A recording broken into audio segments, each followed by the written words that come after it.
자, 거기에 대한 트윗 한번 볼까요? 강경화 임명? civilization 로마 숫자죠. 6VI 하고 물음표 님의 트윗입니다. 강경화 장관 입성 마음에 든다. 실용적인데 콩콩 박아둔 반짝반짝이 좋아 좋아라고 올려주셨습니다. 문바라님이 이렇게 올려주셨네요. 강경화 외교부 장관 임명에 전국 급냉이란다. 폭염에 잘 됐네. 크크크. 아침에 10시에 무슨 삥꽁 와가지고 저 굉장히 놀랐어요. 일요일 아침에 누가 무슨 문자를 보내질 않잖아요. 그런데 폭염주의보가 날라와가지고 아 역시 정권이 바뀌니까는 이런 주의보도 날라오는구나 하고 보니까 정말 덥긴 덥더라고요 오늘. 주말에만 우리 딸내미네 뭐 이렇게 만나서 뭔가를 하잖아요. 네. 그러니까 놀아줘야 돼. 얘들은 집안에서 노는 거 싫어해요. 그렇죠. 어딘가를 가야 돼. 아, 다시 막 떼약볕에 죽는 줄 알았네 진짜. 아, 정상인 대한민국을 위해 님의 트윗입니다. 강경화 장관 취임을 국민으로서 진심으로 지지하며 축하합니다. 선진 외교, 적폐 청산으로 멋진 외교부 만들어주세요라고 올려주셨습니다. 그리고 이런 트윗이 정말 많이 돌아다니고 있습니다. 미디어 몽고님이 중요한 거 올리셨네요. 속보 소녀상 제작한 김은성 작가 강경화 외무부 장관 임명 기념 인사동에서 축하주 쏠 테니 나와라 공지 올렸답니다. 많이들 참석 지났겠네요. 방송 나갈 때. 안타깝다. 생방송이었으면 좋았을 텐데. 네. 문바라기님의 트윗 하나 더 읽어드리겠습니다. 강경화 장관 임명 앤드 윤병세 퇴임 이런 걸 두고 겹경사라고 하지. 이렇게 올리셨네요. 자, 그런데 야3당이 강경화 임명에 반발해서 메시지는 그래요. 더 이상 협치는 없다. 언제 협치는 했나요? 그러니까 한 번이라도 뭔가 해보고 좀 뭐 안 한다고 해야지. 시작도 안 했는데 이게 안 무슨 한다고 보여주고 하기에는. 난 다음에 좀 안 한다고 좀 빼야지. 아쉬워라도 하지. 정우택 강경화 후보자 임명 강행은 국회와 협치 포기 선언이다. 결격 사유가 드러나도 마음대로 하겠다는 오만과 독선이라고 말했고요.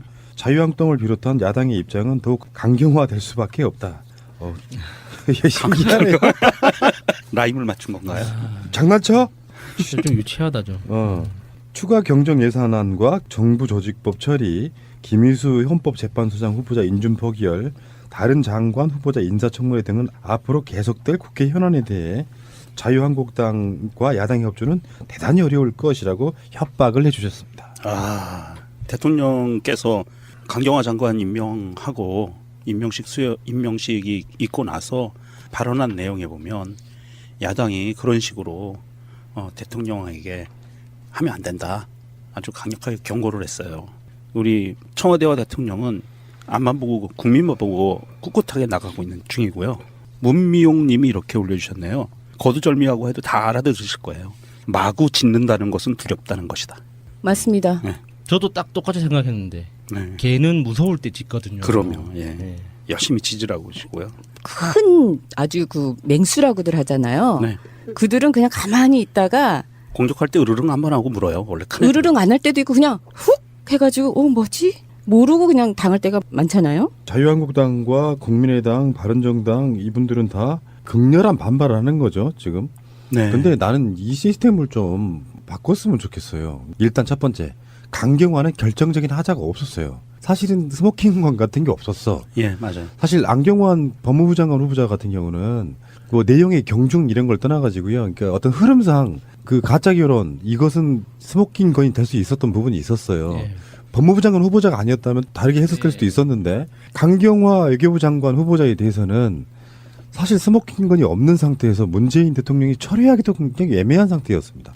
그러니까 자기들이 정권을 쥐고 있는 사람이고 그리고 실제로 어떤 국민의 연문을 받아서 정말 지지율도 고공행진을 하고 있는 정도의 대통령이 임명한 상태라고 하면 나는 강경화 후보자에 대해서 자기들이 처음부터 취했던 그 스탠스를 바꿔주는 것이 저는 맞다고 생각을 했거든요. 근데 청문회에서도 별게 나온 게 없는데 한 번 정해놓고 나서 절대 안 돼 하니까 사실은 청문회 무력화시킨 건 그 사람들이라고 생각해요.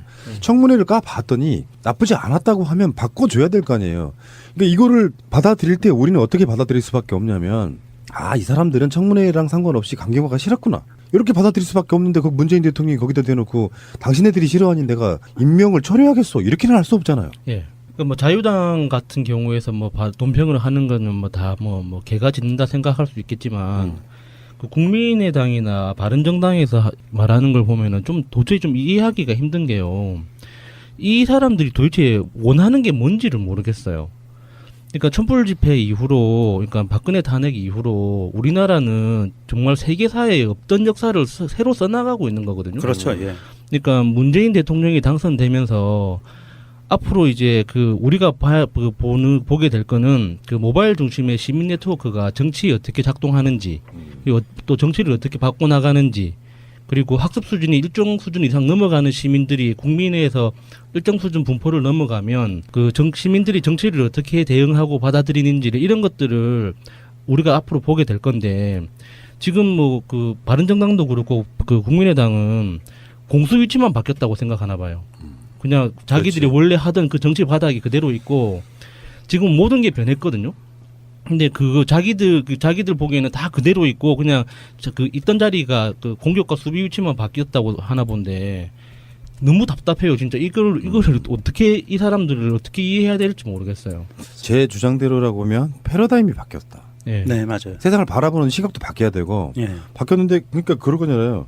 여론고를 발목 잡기라고 하는 거죠. 반대를 위한 반대. 별 문제 없었으면 자기들이 되돌리면 돼요. 예. 전혀 되돌리지 않으면서 임명했다고 야당을 무시했네. 그러니까 협치라는 부분은 진짜 웃긴 거예요. 자유한국당은 협치의 대상이 아니다라고 제목도 나갔었지 않습니까? 맞습니다. 예. 바로 열구가 뭐였죠? 옛날 같으면 척살.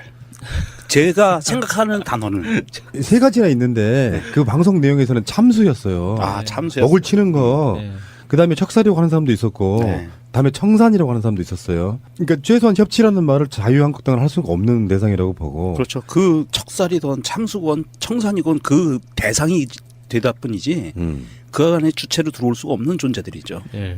제가 굉장히 훌륭한 비유를 했더만요. 제가 살인자가 살해당한 사람의 장례식장에 와서 밥 내놓으라고 얘기하는 거랑 좀 굉장히 유사한 형태이고요. 근데 거기에 지금 뭐 국민의당이나 바른정당도 그런 마인드를 전혀 버리지 못하는 것 같고요. 이제부터가 시작이에요. 사실은 지금 문재인 대통령이 순항했단 말이에요. 순항했는데 그 순항하고 나서 이제부터가 본격적으로 시작된다. 역사에 있어서 평행이론 같은 게 시작되는 거예요. 오늘 불어. 이제 야당들이 들고 일어났고 이렇게 되면 이제 어떤 식으로 영향을 끼치게 되냐면은 물론 그 사이에 안경환 후보자의 사태가 주는 나름대로의 쇼키가 좀 있었다고 저는 봐요. 그런데 잘 나갔으면 좋았겠지만 어차피 이거는 올 것이 온 거예요. 이제 결국에는 강경환을 임명 안 할 수도 없고 그쪽에서는 자기들이 칼을 뺐는데 누구라도 한번 떨어뜨렸어야 되는 상황태에 있는 입장이잖아요. 근데 문제는 앞으로 김희수 헌법재판소장의 부분. 국회 네. 통과 사안이지 않습니까? 네. 심한 경우는 몇 개월 늘어질 수도 있어요. 그런데 그분은 어차피 지금 재판관이시면서 그러니까 지금 권한대행 소장- 전에 예. 대행하고 계시고 예. 그러니까 뭐 안 해줘도 지금 대행으로 하고 계시니까 네. 큰 예. 문제는 없어요. 네, 큰 문제는 없다고 생각을 계속 발목을 잡겠죠. 그렇죠. 예. 네. 근데 바른정당하고의 뭐 국민의당 이렇게 나올 거라고는 생각은 했지만 정말 그대들이 생각하는 큰형님 트럼프를 좀 한번 보세요. 그 사람이 시대의 흐름을 지금 잘 타고 있지를 못하여서 지금 굉장히 곤욕을 지금 치르고 있습니다. 좀 2017년으로 지금 빨리 패스트포워드를 하셔가지고 좀 같이 갑시다 좀. 자, 그래서 지금 그 청와대에서는 최근에 발표한 것 중에 하나가 인사추천이라는 것을 가동하겠다. 민정수석실도 있고 그 인사수석도 있었지만 한꺼번에 많은 것들이 우리가 생각했을 때는 뭐 장관 몇 명 이런 게 아니잖아요. 그렇죠. 예. 수도 없이 많은 관련된 분들을 지금 뭐 한 60~70명 이상 이렇게 발굴이 내야 되는 상황에서 더 이상 꼬투리를 주면 안 되겠다 싶어가지고 이번 주부터 인사추천이라는 거를 가동한다고 하는데요. 방식이 이런 거예요. 아마 이게 민정수석실하고 인사수석이 공동으로 만들어진 일종의 임시기구처럼 느껴지는데 기구라고 할 것도 없이 이렇게 모여가지고 회의를 하는 거죠. 그 후보자를 추천을 하고 그 다음에 2, 3배수로 압축을 하고 다음에 2, 3배수로 압축된 사람들을 약식 검증하고 그 다음에 대통령한테 보고를 하고요. 관련해서 토론도 합니다. 그래서 2, 3배수를 1, 2배수로 다시 압축을 합니다. 그리고 나서 1명, 2명 정도를 압축한 뒤에 정밀 검증을 하거나 인사 발표를 하는 굉장히 정밀하게 하겠다는 걸 발표를 했고요. 그건 아마 안경환 후보자가 좀 결정적인 게 아니었나 이런 생각이 드네요. 근데 이게 언론들이 정말 또 화딱지나게 하는 게 연합뉴스가 이게 그 통신사지 않습니까? 네. 이게 언론사라기보다 통신사인데 통신사가 낸 기사가 문재인 정부 초대 내각 인선이 난항을 겪고 있는 가운데 청와대가 금주중 가동하기로 한 인사추천위원회의 역할에 관심이 쏠리고 있다. 이렇게 멘트를 시작하거든요. 청와대가 잘못하는 것 같잖아요. 청와대 인선이 난항을 겪고 있는 이유가 이 그 다른 그 기사에 봐도 인맥 난항, 인사 난항 이런 표현들이 계속 그 반복해서 등장하는데 이거 분명히 이거 청와대가 잘못하고 있다라는 전제가 돼 있는 표현이거든요. 책임 소재가 어디 있는지 보는 사람은 다 알고 있잖아요. 그 이게 지금 각 언론들에서는 지금 그 야수님이 말씀하신 대로 인사 난맥상을 타개하기 위해서 이 인사추천위원회를 네. 가동한다라고 지금 이야기를 하고 있는데 저는 약간 좀 다르게 봐요. 어떤 부분이냐면 어차피 이거는 가동돼야 될 기구였는데 네. 급한 인사, 제일 시급한 인사를 어느 정도 돼가는 상황에서 이제는 이제 이거를 가동해서 움직일 수 있는 여력이 좀 생겼다는 저는 이렇게 보거든요.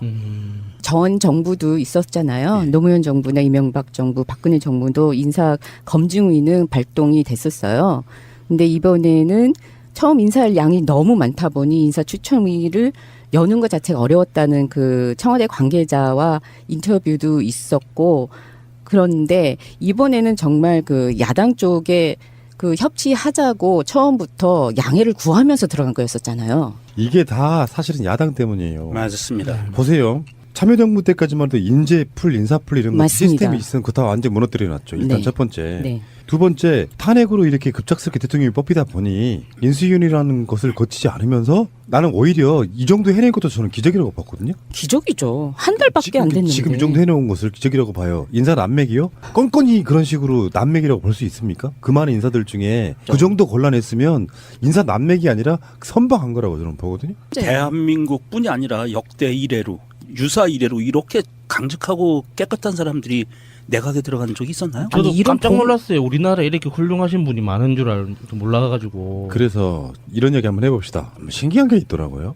마치 문재인 대통령이 잘못하길 기다렸다는 듯이 이거 자유한국당 이야기가 아니에요. 이쪽 민주진보 쪽 분들이 꽤 있더라고. 소위 비판적 지지라는 분들. SNS 계시는 분들이 그런 분들이 꽤 있더라고. 그러니까 그동안은 좀 못마땅한 거를 누르고 있었던 거야. 에이, 그러다가 그러다가 특히 안경환 문제가 터지니까 자유한국당만큼이나 비판하시는 분들이 있는데 더 세게 나가다. 더 세게 나가더라고요. 내가 지지하지 않는 사람이 대통령이 됐다거나 그게 이제 흔히 말해서 그 기존에 있던 한경호 같은 언론들의 스탠스이기도 사실 했어요. 네.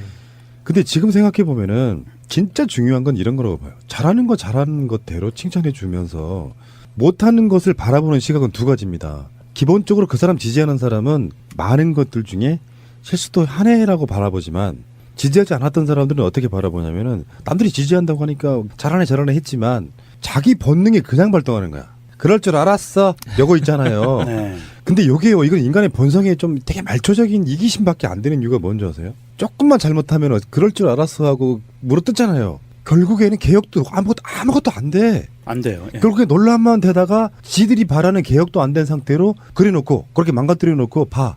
실패했잖아. 너 개혁 못했지? 응. 결국에는 그 실패가 그런 사람들 때문에 생긴다는 걸 한번 생각해 봐야 돼요. 대단히 잘못한 문제가 어디 있습니까, 현재. 저는 그런 사람들이 바로 관심종자라고 생각합니다. 발언의 목적이 정말 설득이라거나 안 그러면은 비판적 지지를 위해서 잘하라는 의미에서 발언을 하는 게 아니라 단순히 자기가 주목받기 위해서 그냥 똑똑한 척 내가 더 많이 안다라는 목적으로 발언하는 사람들이 훨씬 더 많거든요. 저는 그 사람들이 발언을 들을 때마다 그래서 어쩌자는 건가라는 그런 생각밖에 안 들어요. 차라리 대안을 제시하든지 정확하게 팩트를 가지고 이 조목조목 이게 잘못됐다고 이렇게 지적해 주든지 해야 되는데 이것도 아니고 저것도 아니고 목적도 잘못됐고 그러니까 당신이 하려고 하는 일의 목적도 잘못됐고 방법도 잘못됐고 당신 자체가 잘못됐다는 그럼 어쩌자는 거예요 그러면. 본능적으로 자기들은 비판적 지진에 뭐네 이야기를 하지만 또는 뭐 기계적 균형 이런 이야기하지만 그건 잘못된 거라고 제가 느끼는 게 이것도 기존의 패러다임을 깨라. 가장 큰 최고의 목표가 뭔지를 일단 생각을 하고요. 내가 그 사람이 조금 마음에 안 들거나 싫더라도 우리의 공동 목표가 뭔가를 같이 가면 되는데 제가 그래서 항상 그런 말씀 드리잖아요. 독재가 엄혹할 때는요. 절대 악이라는 박근혜나 이명박 때문에 서로 이렇게 분열이 잘 안 되는데 정권이 바뀐 뒤에 오히려 민주, 시민, 진보 단체들이 많이 깨진다고요. 목표가 사라진 뒤에 방향성이 틀어지는 건데 예를 들면은 지금 나온 장관 후보자들 중에 이명박근혜 때 장관들처럼 노골적으로 부동산 투기를 한다거나 세금을 막 탈루한다거나 그런 식의 절대약을 가진 사람 인물은 없었잖아요. 없죠. 그러니까 이 열악한 상황에서 나름대로 최대한 선방을 한 거거든요. 근데 뭐 하나 터지니 기다렸다는 듯이 니들 그럴 줄 알았어라고 하는 사람들이 그런 사람들 때문에 결국에는 힘이 얻게 되는 게 자유한국당 같은 부류예요. 맞습니다. 그러면서 한쪽으로 뭐 어떤 공격이 몰리기 시작하면 죽도 밥도 안 된 상태로 이미지만 나빠지고 결국은 실패한 정부처럼 되는 거. 우리가 한번 깨달아 봤잖아요. 예. 참여정부 때 깨달아 봤잖아요. 예. 진정성을 믿는다면 이렇게 가야 되죠. 검증하다 보면 의외의 경우가 나올 수 있잖아요. 열심히 잘했는데 이건 좀 아니지? 이야기할 수 있는 거잖아, 그거는. 그렇지만 비판적 지지가 아닌 사람들은 그래도 이런 실수가 나왔지만 기본적으로 이러이러한 점 보고 뽑았겠네. 개혁은 진짜 하고 싶었나 보네 정도까지 하면 괜찮아요. 근데 뭔가 실수 하나가 나오면 기다렸다는 듯이 그럴 줄 알았어 하는 사람들이 너무 많더라는 거야. 특히나 SNS는 그런 게 있잖아요. 나는 SNS가 없었으면 좋겠다고 생각하는 사람입니다. 이건 소통도 아무것도 아니야. 자기가 갖고 있는 그 좋은 의미든 나쁜 의미든 그냥 배설하는 것밖에 안 돼요. 솔직히 말하면 SNS라는 게. 그 배설을 통해 갖고 계속 기록이 남아있는 상태로 이렇게 들여다보고 있으면 인간의 이익심밖에 안 보이는 게 없더라, 솔직히 말해서. 이걸 과학적으로 보면요. 작년에 발표한 건데요. 뇌는 칭찬보다 비난에 맞춰 있다고 합니다. 이거는 작년 6월 4일 Scientific Reports라고 그 지에 발표돼 있는데요. 두크 대학의 연구팀은 뇌 영상과 행동 분석을 결합해서 같은 결과를 내놨는데 심리학자들도 사람들이 다른 의의 악한 행동에 더 엄격하다는 것, 곧 칭찬보다는 비난을 더 자주 한다는데 동의한다고 합니다. 알겠습니다. 자유한국당 부류에 한번 질문 한번 드려볼게요. 당신들이 대통령이라면 임명 안 했겠습니까? 똑같다. 저는 그렇게 생각을 하고요. 반기문 유엔 사무총장 포함, 당신네들이 대선 후보를 올리려고 했던 반기문 유엔 사무총장 포함, 당신네 정권에도 있었던 외교 장관들도 임명 지지를 할 만큼 나름대로 기대가 되는 인사라고 말씀드리고 싶네요. 대통령의 장관 임명권은 헌법에 보장된 권리입니다. 강행이라고 표현하면 안 돼요. 예. 임명권 행사. 네. 네. 네. 적법한 절차. 예. 네. 열심히 지지를 하고 계시고요. 큰 아주 그 맹수라고들 하잖아요. 네. 그들은 그냥 가만히 있다가 공격할 때 으르릉 한번 하고 물어요. 원래 큰 으르릉 안 할 때도 있고 그냥 훅 해가지고 뭐지? 모르고 그냥 당할 때가 많잖아요. 자유한국당과 국민의당, 바른정당 이분들은 다 극렬한 반발을 하는 거죠, 지금. 네. 근데 나는 이 시스템을 좀 바꿨으면 좋겠어요. 일단 첫 번째, 강경화는 결정적인 하자가 없었어요. 사실은 스모킹건 같은 게 없었어. 예, 맞아요. 사실 안경환 법무부 장관 후보자 같은 경우는 뭐 내용의 경중 이런 걸 떠나가지고요. 그러니까 어떤 흐름상 그 가짜 결혼 이것은 스모킹건이 될 수 있었던 부분이 있었어요. 예. 법무부 장관 후보자가 아니었다면 다르게 해석할 수도 있었는데 강경화 외교부 장관 후보자에 대해서는 사실 스모킹건이 없는 상태에서 문재인 대통령이 처리하기도 굉장히 애매한 상태였습니다. 그러니까 자기들이 정권을 쥐고 있는 사람이고 그리고 실제로 어떤 국민의 연문을 받아서 정말 지지율도 고공행진을 하고 있는 정도의 대통령이 임명한 상태라고 하면 나는 강경화 후보자에 대해서 자기들이 처음부터 자 거기에 대한 트윗 한번 볼까요? 강경화 임명? Civilization 로마 숫자죠. 6VI 하고 물음표 님의 트윗입니다. 강경화 장관 입성 마음에 든다. 실용적인데 콩콩 박아둔 반짝반짝이 좋아 좋아라고 올려주셨습니다. 문바라님이 이렇게 올려주셨네요. 강경화 외교부 장관 임명에 전국 급냉이란다. 폭염에 잘 됐네. 크크크. 아침에 10시에 무슨 삥꽁 와가지고 저 굉장히 놀랐어요. 일요일 아침에 누가 무슨 문자를 보내질 않잖아요. 그런데 폭염주의보가 날라와가지고 역시 정권이 바뀌니까는 이런 주의보도 날라오는구나 하고 보니까 정말 덥긴 덥더라고요 오늘. 주말에만 우리 딸내미네 뭐 이렇게 만나서 뭔가를 하잖아요. 네. 야, 놀아줘야 돼. 얘들은 집안에서 노는 거 싫어해요. 그렇죠. 어딘가를 가야 돼. 날씨 막 떼약볕에 죽는 줄 알았네 진짜. 정상인 대한민국을 위해 님의 트윗입니다. 강경화 장관 취임을 국민 취했던 그 스탠스를 바꿔주는 것이 저는 맞다고 생각을 했거든요. 근데 청문회에서도 별게 나온 게 없는데 한번 정해놓고 나서 절대 안 돼 하니까 사실은 청문회 무력화시킨 건 그 사람들이라고 생각해요. 청문회를 까봤더니 나쁘지 않았다고 하면 바꿔줘야 될 거 아니에요. 그러니까 이거를 받아들일 때 우리는 어떻게 받아들일 수밖에 없냐면 이 사람들은 청문회랑 상관없이 강경화가 싫었구나. 이렇게 받아들일 수밖에 없는데 그 문재인 대통령이 거기다 대놓고 당신네들이 싫어하니 내가 임명을 철회하겠어 이렇게는 할 수 없잖아요. 예. 그러니까 뭐 자유당 같은 경우에서 뭐 돈평을 하는 거는 뭐 다 뭐 개가 짖는다 생각할 수 있겠지만 그 국민의당이나 바른정당에서 말하는 걸 보면은 좀 도저히 좀 이해하기가 힘든 게요. 이 사람들이 도대체 원하는 게 뭔지를 모르겠어요. 그러니까 촛불 집회 이후로, 그러니까 박근혜 탄핵 이후로 우리나라는 정말 세계사에 없던 역사를 새로 써나가고 있는 거거든요. 그렇죠. 예. 그러니까 문재인 대통령이 당선되면서 앞으로 이제 그 우리가 보게 될 거는 그 모바일 중심의 시민 네트워크가 정치에 어떻게 작동하는 그러나도 마음대로 하겠다는 오만과 독선이라고 말했고요. 자유한국당을 비롯한 야당의 입장은 더욱 강경화될 수밖에 없다. 신기하네요. 라임을 맞춘 건가요? 장난쳐? 좀 유치하다죠. 추가 경정 예산안과 정부 조직법 처리, 김희수 헌법재판소장 후보자 인준 포기열, 다른 장관 후보자 인사청문회 등은 앞으로 계속될 국회 현안에 대해 자유한국당과 야당 협조는 대단히 어려울 것이라고 협박을 해주셨습니다. 대통령께서 강경화 장관 임명하고 임명식이 있고 나서 발언한 내용에 보면 야당이 그런 식으로 대통령에게 하면 안 된다. 아주 강력하게 경고를 했어요. 우리 청와대와 대통령은 앞만 보고 국민만 보고 꿋꿋하게 나가고 있는 중이고요. 문미용 님이 이렇게 올려주셨네요. 거두절미하고 해도 다 알아들으실 거예요. 마구 짖는다는 것은 두렵다는 것이다. 맞습니다. 저도 딱 똑같이 생각했는데 네. 개는 무서울 때 짖거든요. 그러면 예. 네. 으로서 진심으로 지지하며 축하합니다.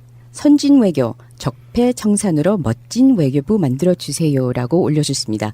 그리고 이런 트윗이 정말 많이 돌아다니고 그 있습니다. 미디어 몽고님이 중요한 거 올리셨네요. 속보 소녀상 제작한 김은성 작가 강경화 외무부 장관 임명 기념 인사동에서 축하주 쏠 테니 나와라 공지 올렸답니다. 많이들 참석 지났겠네요. 방송 나갈 때. 안타깝다. 생방송이었으면 좋았을 텐데. 네. 문바라기님의 트윗 하나 더 읽어드리겠습니다. 강경화 장관 임명 앤드 윤병세 퇴임 이런 걸 두고 겹경사라고 하지. 예. 이렇게 올리셨네요. 자, 그런데 야3당이 강경화 임명에 반발해서 SD는 그래요. 더 이상 협치는 없다. 언제 협치는 했나요? 그러니까 한 번이라도 뭔가 해보고 좀 뭐 안 한다고 해야지. 시작도 안 했는데 이게 안 무슨 한다고 보여주고 하기에는. 난 다음에 좀 안 한다고 좀 빼야지. 아쉬워라도 하지. 정우택 강경화 후보자 임명 강행은 국회와 협치 포기 선언이다. 결격 사유가